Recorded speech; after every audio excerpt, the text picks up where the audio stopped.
Good evening, internets. How are you doing tonight? Welcome to another edition of Cast Revive, your weekly top 5 VGM and gaming podcast. I'm your host, Matty J, and welcome to episode 57. We're doing an interview tonight, and I'm very, very excited about doing this interview because the dude is, not only is he handsome, I mean, don't get me wrong, the dude blows off the charts, but he's an awesome gamer and a good friend of mine. So before we do that, though, I have to do my normal spiel on SGDQ because it's going on right now. Summer Games Done Quick, which is a speedrunning charity marathon, which benefits Doctors Without Borders. So if you are a big fan of raising money for charity and of speedrunning, retro games, modern games, PC games, indie games, you name it, gaming-wise, check it out, twitch.tv/gamesdonequick. And it runs through Sunday morning. So it's a week-long, 24/7. Great stuff. They already raised over $600,000, and they're hoping to break their record. I think it's like $2.5 million or something like that. Insane amounts. So definitely check that out. So without further ado, we're going to go ahead and jump into this interview with Mr. GoatyTV. How are you, sir? Oh, I'm not too bad. How are you doing? I'm doing all right. And you couldn't hear the music, but on their end, I started out with a little PUBG because you are an absolute savage when it comes to battle royale games. We'll get a little bit more into that a little bit later. But before we delve into all the main topics, things like that, why don't you go ahead and introduce yourself and tell people what you're known for in the internet world? Well, so I'm GoatyTV. 29-year-old streamer on Twitch. I'm a variety streamer. There's not much more interesting about me, honestly. I've been in the gaming community since the early 2000s, and I broke into streaming probably early 2011. Yeah.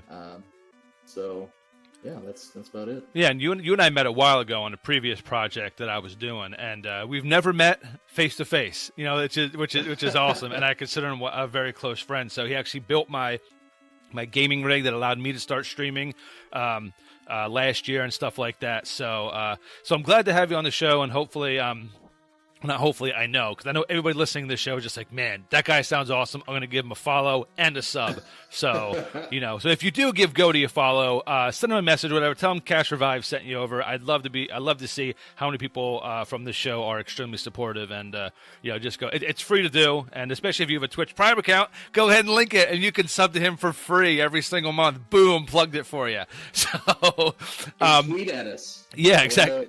Exactly. So our first topic we're just going to kind of talk about is your streaming. Is there a particular thing that got you into streaming in the first place, or was it just I'm playing games, like why not just show the world my skills? Well, so I thought about this for a little bit. What got me into streaming? I discovered live streaming way back when, even before Justin TV was a thing. And if you don't know, Twitch actually was Justin TV, right? Justin.tv before it became its own entity for gaming exclusively. And Justin TV was basically an IRL, right? Isn't that basically all that was? Yeah. Yes. It was just like livestream.com. You just get up on the internet and talk with people. Well, I guess somebody discovered a way to capture their input of what they're playing and put that in, where the viewing area for your webcam would be, and then it became a thing. Right.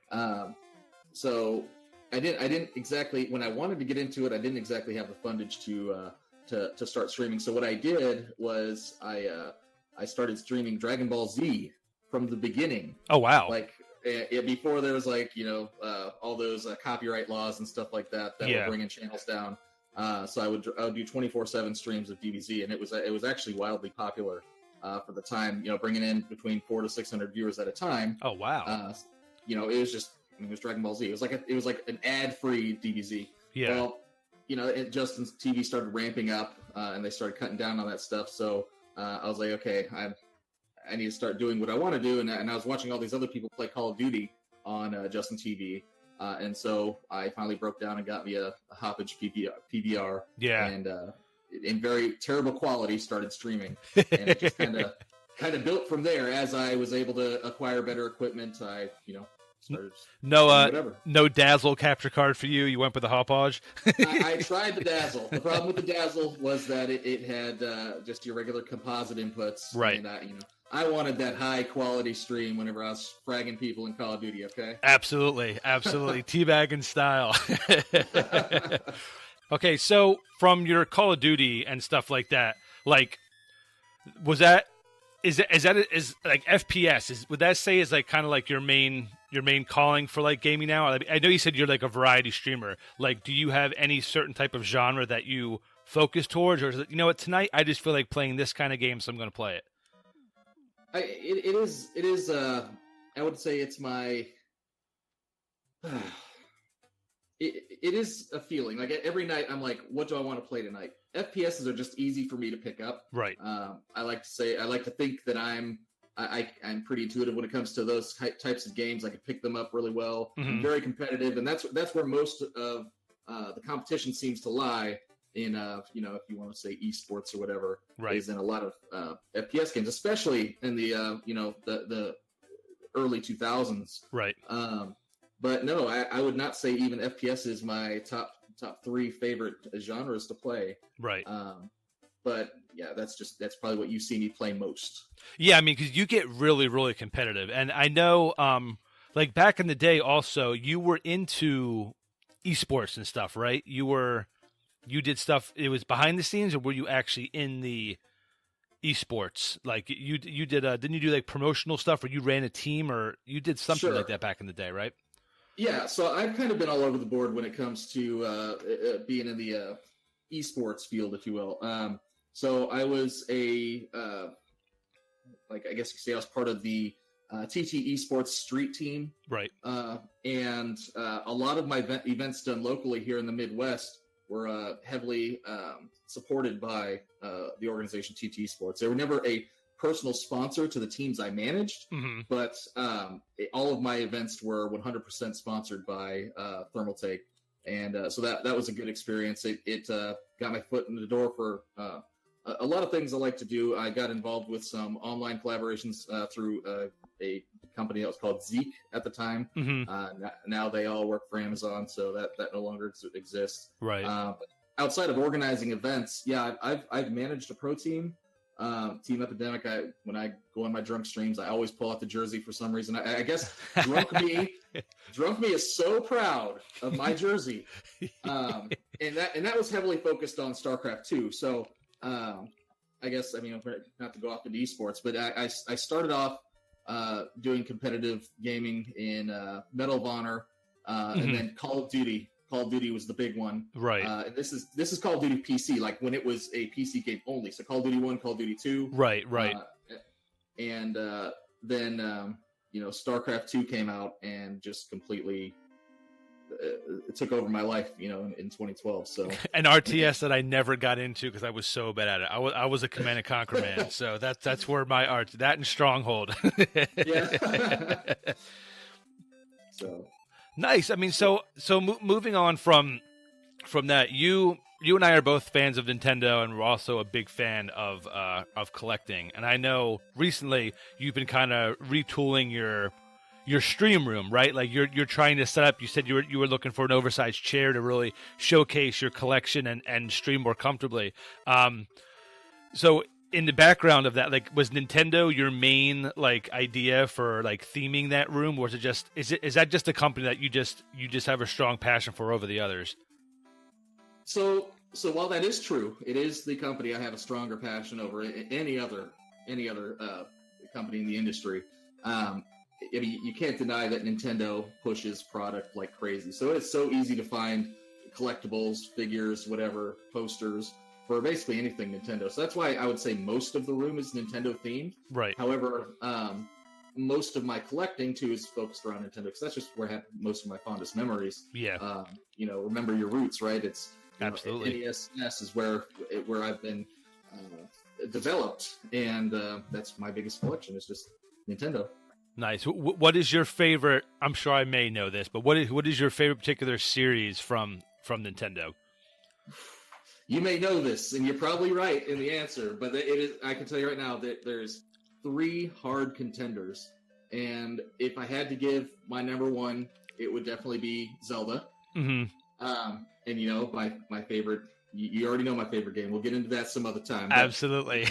a strong second, and this is neck and neck. I mean, you got to give it to Mario, dude. I mean, you can't deny that the pioneer to modern gaming is, you know, based on that franchise. I mean, right.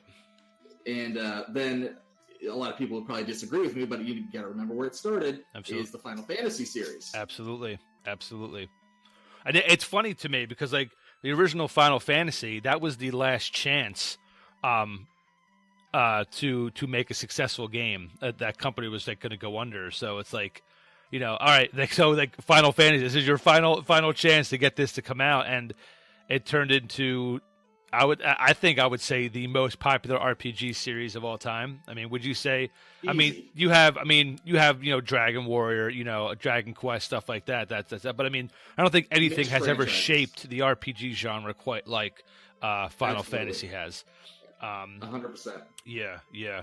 And for all who's wondering, you know, he was saying, you know, about Zelda, and I know his game is Link's Awakening for the Game Boy Advance, correct? Like or for the original Game Boy. The original Game Boy. So you prefer that over what was it, Link's Awakening DX or whatever was it? Wasn't there is that what it was? Yeah, I consider them one and the same. They didn't really add too much more. The color world's kind of cool. I prefer to play it in color, to be honest. Right. But they're the exact same game. Like you can start from the same save in the beginning, and you'll end at the same time. Yeah. So if you want to play in color, you can. Yeah, and the thing that, you know, like I said, you and I are big Nintendo fans, but the thing that I absolutely love about Nintendo is, you know, we were kids when we grew up playing some of these titles. Now we're semi-grown men, and we're and they're still releasing games with those characters. You know, I was a child when I first played Mario, Super Mario Odyssey, you know, that it came out not too long ago. And they're still pushing out great games. Metroid, still pushing out great games. Zelda, still pushing out great games. I mean, these franchises are just standing the test of time. And you love or hate Nintendo, whatever, you can't deny the lasting power. Like these pop culture icons, these games are going to stand, you know, forever. And you can't say that about many franchises on these other companies, but Nintendo they have the trifecta. You know, correct. I mean, when you think of you have Sonic, but I mean, when was the last time a Sonic game came out that was like this game is a contender for best game of the year? You know, right. You know, I mean, you have Breath of the Wild that just blew people's socks off. You know, and Mario Odyssey, you know, I mean, that game got such great reviews. And of course, I'm waiting for Metroid Prime 4. I would have liked somewhat of an announcement at E3, but don't get me started on you know, I talked about it last episode, so I'm not going to get into it again.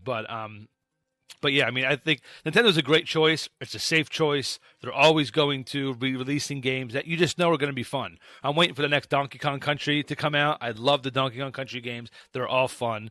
And and of course we got a new Mega Man title coming out. Was it later this year? Mega Man 11 or whatever? Yeah, exactly. So it's just, and it's going to be more old school, you know. So it's just like I love it. I love it. And that's what also leads me. And the other topic that we talked about was collecting, is, you know, going out and finding these games, you know, and just seeing, you know, I remember this game when I was a kid, literally holding it in my hand and renting it from Blockbuster and stuff like that. And you're just like, wow, like, you know, just the nostalgia, you know, I'm not quite done my game room yet, like where I record. So like on Instagram, I post like a lot of pictures and stuff. And, I'm almost to the point now where I can kind of showcase it off. And I did a count. I'm at 127 NES games, just NES games. So yeah, and I've got 1, 2, 3, 4, 5, 6, 7 of them are in the box. So you know, and Yoshi's Cookie and Yoshi that I have are in like pristine condition boxes too. It looks like they just came off the press. So that's pretty cool. But I mean, in terms of collecting, like, is there, you know, since you and I do a lot of it, are you trying to focus more on like the classic, maybe NES style titles, or are you pretty much going and be like, let me see what I can find that's a good buy and I'll pick it up? So the latter is yes. So broad spectrum, I'm going for the entire like everything from my childhood to even now that I enjoy. Right. I want to collect it. So basically, from the NES era to now, if I can find a good deal on something, I'll find a shelf for it. Right. I do focus mostly on the Nintendo collection, but I love delving into the Genesis and other consoles from that time frame. But Nintendo takes the cake almost on everything. So if I can find a cartridge or a box, I'm on it. Now, for the collectors out there, I'm sure they're wanting to know, for Genesis specifically, are you an open cart guy, or are you CIB, complete in-box type of person for Genesis?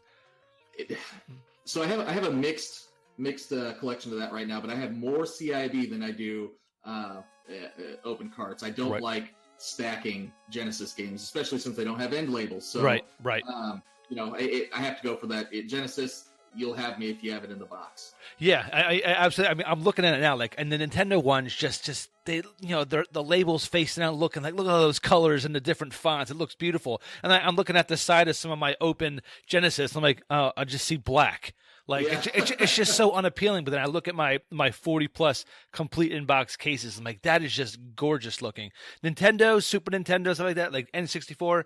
I don't need, even N64 I kind of would like, but they got boxes. I want like the hard boxes, because the paper stuff just gets flimsy. So the Genesis cases will last forever. They will literally last forever. But you got to give it to Sega, because they did it right. They gave you the plastic, longer lasting, durable, dust covers to close your games up in. Absolutely. Whereas Nintendo, I think that's where, and I'm sure, they weren't necessarily thinking of the long term when it comes to that, but paper degrades, or when you open up a box, you're ripping it open. And I know that I did that as a kid. I regret it now, but I know that whenever I got a new Game Boy game or a new Nintendo 64 game, I opened it like I opened a box of candy. I just ripped off the sides and was like, throw the box away. Why do I need that? I just want the cartridge. Absolutely. It, right? But Sega, they kind of just ingrained in your head, like, when you're done playing, you're gonna put me back in that box. Yep, that's what I did. Yeah, I mean, because it fit nice and snug. It's got the two little clips on either side that went over the case, nice and secure.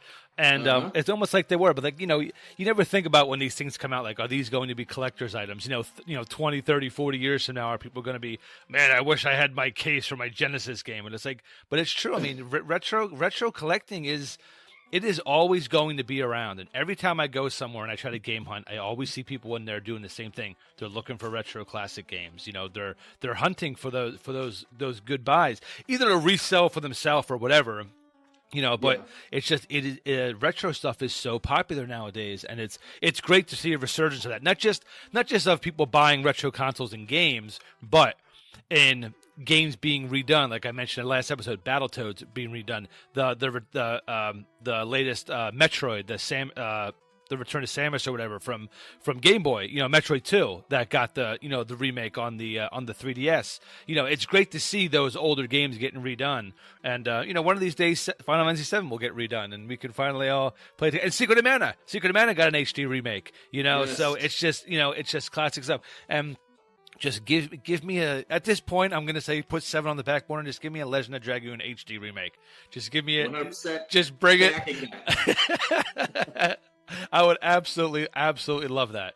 So that's cool. I mean, so I just wanted to give people a little insight into your collecting and stuff like that. I know, I've gotten some comments before in the past before we rebooted about some collectors, and now we have some people who collect who also listen to it, and it's just so much fun to talk about, because everybody has their own different thing for collecting. People are focusing on unlicensed titles. People are focusing on specific consoles, but these consoles, they have to get every single label of that game. Like, I just picked up a Tiny Toon Adventures that was white labeled. I had no idea there was a white label and a black label. Now I have both. I'm like, that is freaking awesome.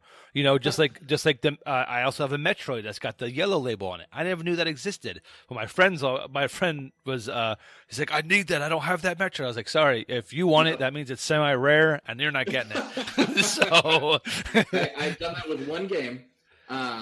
Two if you want to get technical here, but one game, A Link to the Past. Mm-hmm. I have four copies.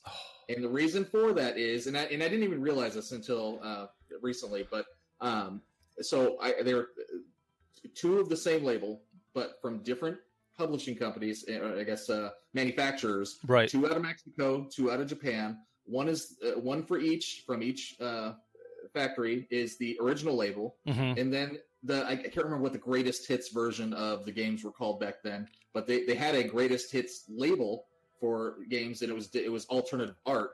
And I'll send you some pictures later to show you what I mean. But yeah, so you look it up. There's A Link to the Past, and then there's like the re-released version that came out, a year later, like greatest hits.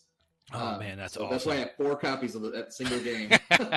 That's great though. I didn't know that. And back in the day, I was actually offered, back when my money was pretty tight, and somebody offered me A Link to the Past in box, like complete, for $20, and I had to pass it up. Even to this day, I kick myself in the face. Like I should have just not paid my mortgage that month. Just so I could get that game. But that game still eludes me. I still do not own Link to the Past, and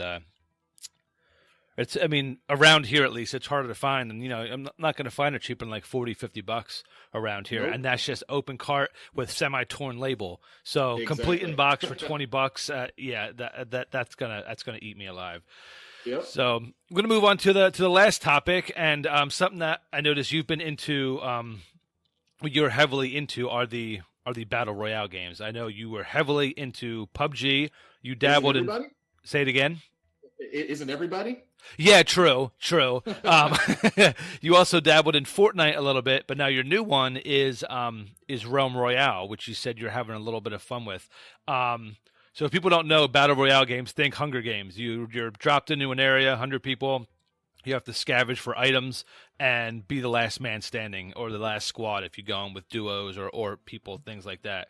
So as these battle royale games are becoming more popular, do you ever see PUBG and Fortnite kind of like falling behind, like especially with I've been watching some more of that Realm Royale. It's a really interesting. I never played Paladins, so like it's a really interesting idea to have a class system with abilities in a battle royale. Do you think this is the right direction for that genre to go in, or do you like the idea of just give me a guy with a gun that's just more realistic type stuff? You want a guy with a gun, you play PUBG. Right. You want to play Building Simulator, you play Fortnite. You want to play like a battle royale with some RPG elements, with like abilities and using tactics based around those abilities and some gunplay, you play Realm Royale. I consider them all different games in their own right. Yes, they're in the same genre of battle royale, but I can't compare them because they're all doing something different. Right. The problem I see is that, yes, everybody's on the hype train of battle royale right now, but I have a feeling that just like the MOBAs, if you remember when MOBAs got huge and like Heroes of New Earth tried to come out, right? And you're probably going to get a little salty on this one. Heroes of the Storm, like those kind of fell off because of the giants that had already established themselves, right? Where it were so heavy populated by those people that were already so used to that game that players that came in kind of late are don't jump on board. So where I see this going in the future is, yes, these strong contenders that are going at it right now will probably stay ahead of the curve for the long haul, right? But you see games like Battlefield or Call of Duty and all these other AAA titles that are adding it in addition to their already established game. Right. I don't think it's going to ramp up.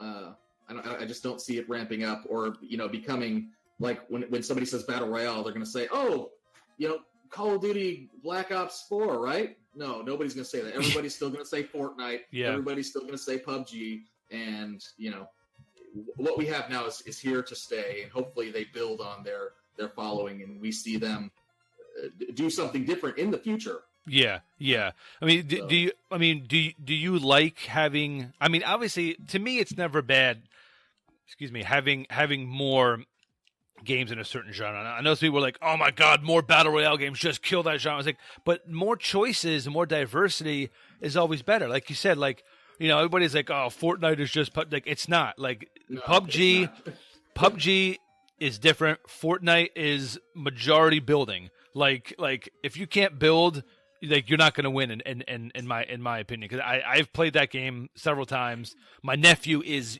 huge into it. Every time I see him, it's iPad, it's on my Switch, it's on my Xbox, whatever. He's got to play Fortnite. So, and it's I just can't grasp it. I can't grasp the building. I'm just not quick enough. But Battle Royale, it's a slower, more, and it's it's more my style because it's like you're right. It's got a class. It's got an RPG element to it. It's got a crafting system, and plus when you die, you turn into a chicken, and that is freaking hilarious. I laugh every single time that I see that because it is just over the top. It's silly. It doesn't take itself super seriously, and it's just fun, But it still has the competitive aspect that I like. Absolutely. It is still, I don't feel like I'm playing a toy game. Right. And, I'm not going to knock Fortnite, even though it's no secret that I'm not a Fortnite fan. I feel like I'm playing with toys when I play Fortnite. Right. So, that silly element that you're talking about, as well as bringing in that competitive feel that I like, right. I love it.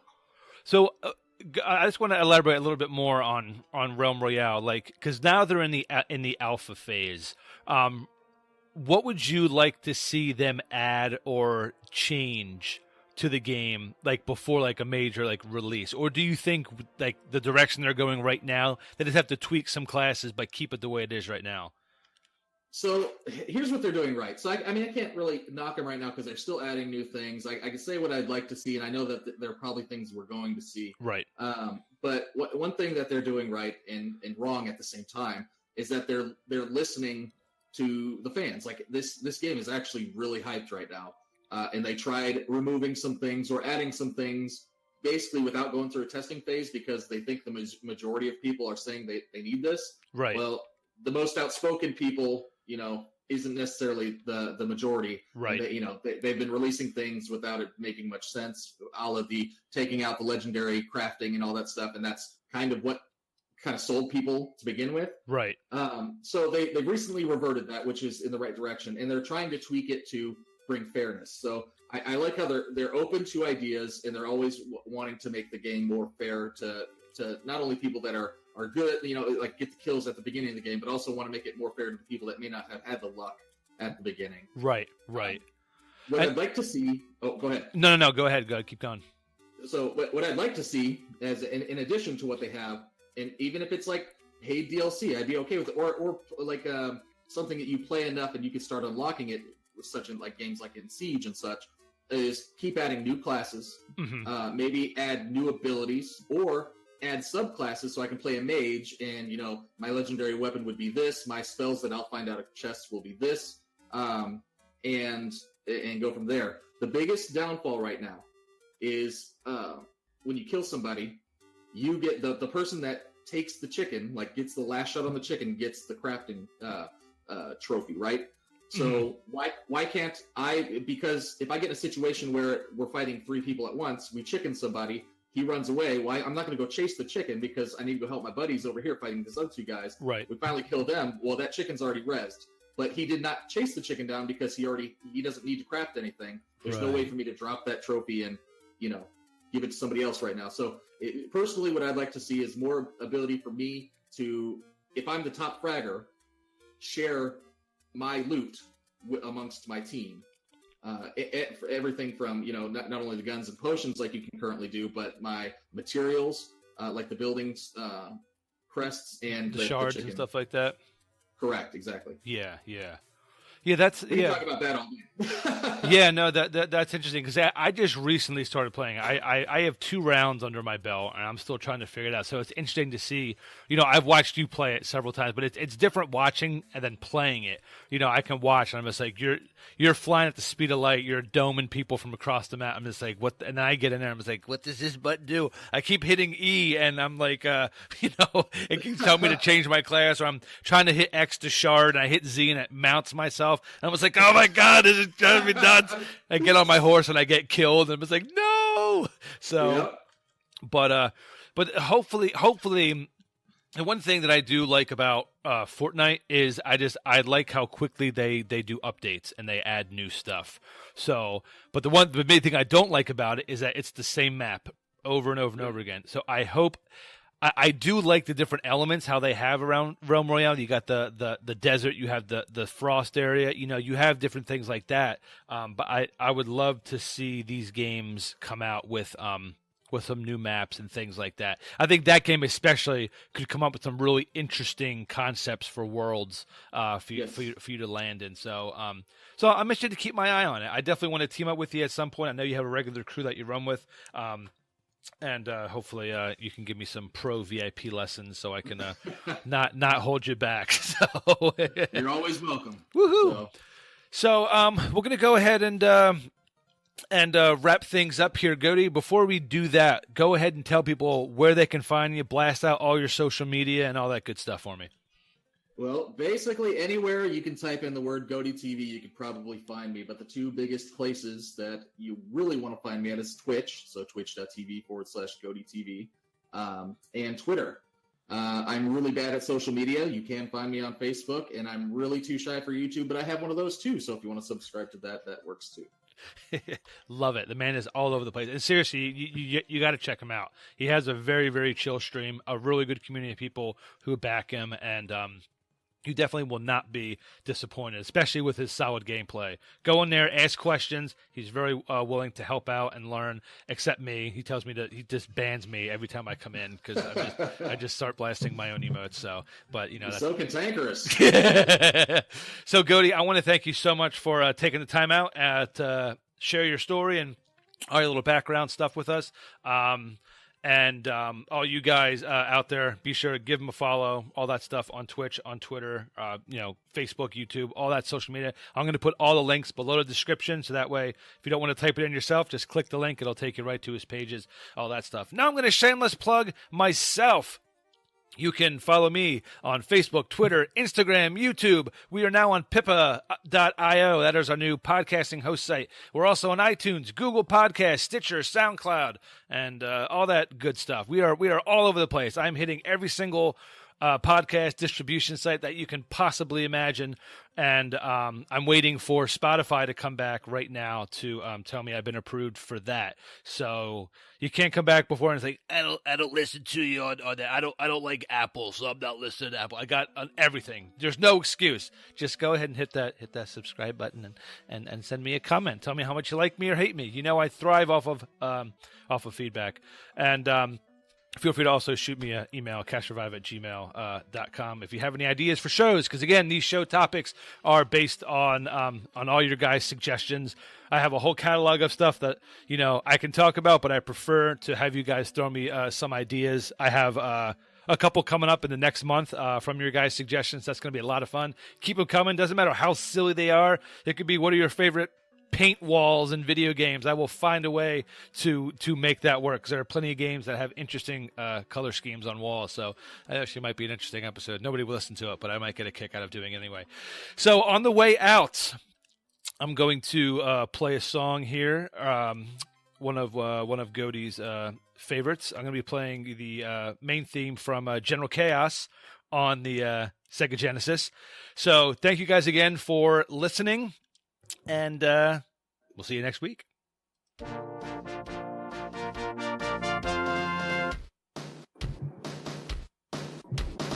Thank you.